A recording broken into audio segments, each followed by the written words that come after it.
Hey everyone, so I'm actually repping one of my new jerseys, Team Canada 2010.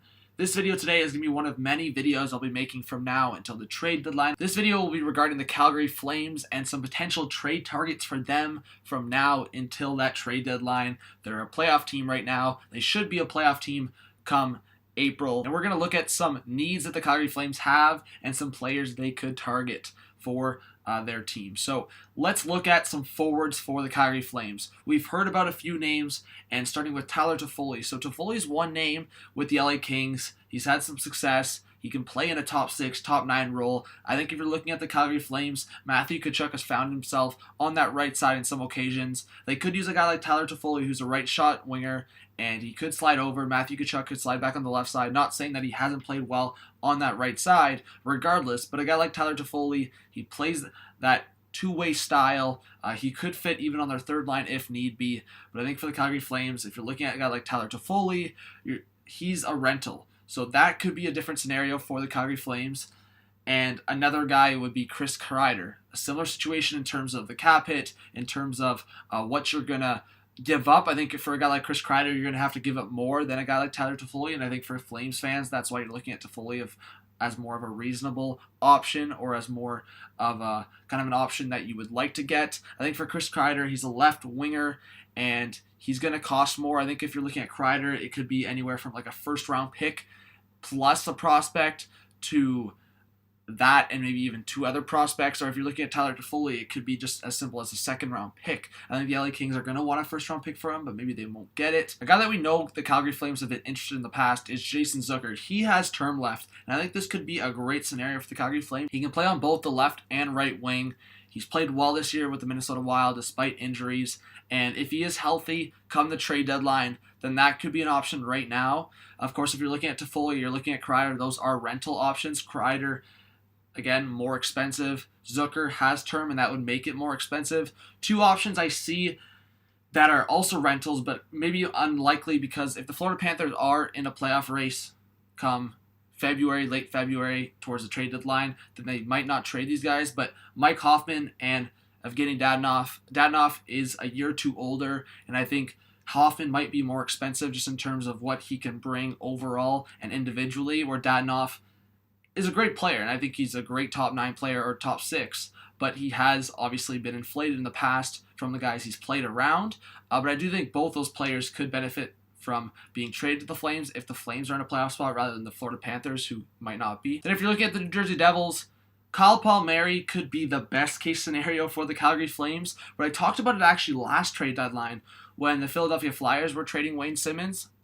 I think the Calgary Flames could still go after a guy like Wayne Simmons.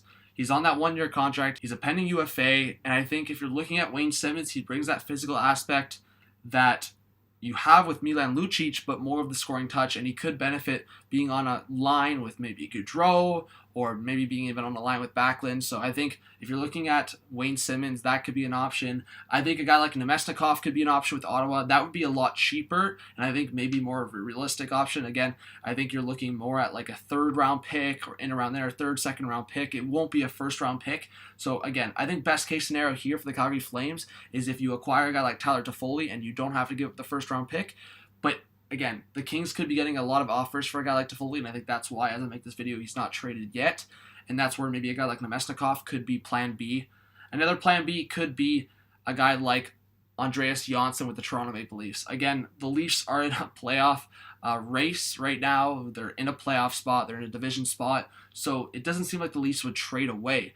But if you're looking at the Calgary Flames, TJ Brodie's on the 3rd pair. You have a guy like Sam Bennett who's not playing well. Andreas Johnson, as I make this video, injured, going to be coming off of that injury soon. So I think if you're looking at the Toronto Maple Leafs, they're packed up front. They've got a lot of guys that are playing well, stepping up. They could use another defenseman. TJ Brodie is a pending UFA. I'm not kind of putting an exact trade together right now, but I do think the Toronto Maple Leafs and Calgary Flames have tried to make a trade in the past. Of course, Nazem Kadri shut down a trade that would have sent him to Calgary, and Jankowski and TJ Brodie the other way. So that's something to consider as well. Maybe the Leafs are still interested in one or two of those players. So I just wanted to throw that out there. Two other players maybe that the Calgary Flames could target would be Andreas Johnson, a 30-goal season last year. He has not replicated that at all this year. And Brennan Saad. We've heard Saad in rumors with the Flames before. We've heard him in rumors with the Edmonton Oilers as well. That cap hit is a concern.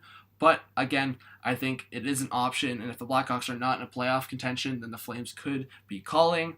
And then just in terms of a goalie situation, again, I don't think the Calgary Flames are going to make a trade for a defenseman. I think if they want to keep Hamonic as an own rental, and whether they decide to trade TJ Brodie or not, they've got a guy like Shillington, and Anderson's making great strides. Valimaki, when he's healthy, is another great defenseman for them.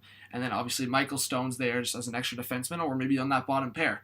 Overall, I think the Calgary Flames are going to either target a forward or a hot take, maybe a goalie. Again, Riddick has gotten a lot of games, and Cam Talbot hasn't been great. So one goalie, and I already talked about it in a different video, would be Alexander Georgiev. He's targeted by other teams, but if the Calgary Flames are looking into next season, and the season after that, and the season after that, Georgiev could be a guy that you're looking in the future being either a 1B situation, or maybe taking over as a starter overall. So I think maybe Georgiev, send Cam Talbot away, or just maybe as a depth third goalie. But regardless, I think Georgiev could be a target for the Calgary Flames.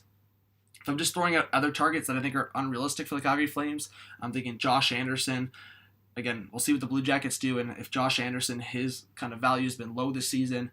Alex Galchenyuk, I think if you're looking at Galchenyuk, his stock's very low, and he hasn't looked good over the last couple of years, obviously. But again, that would be a cheaper option. Ilya Kovalchuk's an interesting one because the Montreal Canadiens are nowhere close to a playoff spot, which they're not right now.